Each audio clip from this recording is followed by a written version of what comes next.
Samantala, pambansang pulisya handang tumulong sa DPWH sa paghuli sa mga nagtatapon ng basura sa kanilang mga proyekto na nagiging dahilan ng pagbagal ng kanilang konstruksyon.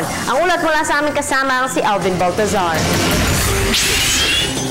Handa ang Philippine National Police na makipagtulungan sa DPWH na sumasakit ang ulo ngayon sa mga pasaway na walang pakunda nagtapon ng basura. Sa harap ito ng pahayag ni DPWH Secretary Rogelio Singson na kanilang ipapaaresto ang mga individual na nagtatapon ng basura sa mga drainage works sa iba't ibang mga lugar, lalo na dito sa Metro Manila.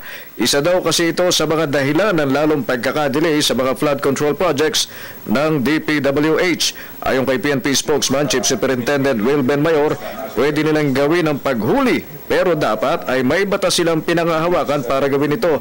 Sa pamamagitan aniya ng ordinansa, maaari nila itong gawin pero dapat na ang pangunahing may inisyatibo dito ay ang Public Works Department at in support lamang aniya si naturang ahensya. The enforcement of a law will be based on a particular law. You cannot arrest somebody without any violation of a crime. So kung walang crime, how can you arrest somebody? It should be based on a particular law. Sa ngayon, ayon kay Mayor, ay wala pa naman silang natatanggap na anumang communication mula sa DPWH kaugnay ng naging babala nito.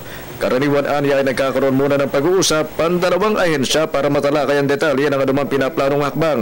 Pero para kay Mayor, hindi na nga sana dapat pang umabot sa arestuhan ng pangyayari. Kung may disiplina lang aniya ang bawat isa, gayong wala rin naman ibang maapektuhan, kundi tayo-tayo din. Kailangan pa bang arrest? Pero mas maganda tayo mga mamamayan ang magkusa na lang na huwag tayo magtapon because basically tayo rin apektado rin eh. Kung magtapon tayo ng basura, di sino ba ang tatamaan doon? Shall we wait for an order?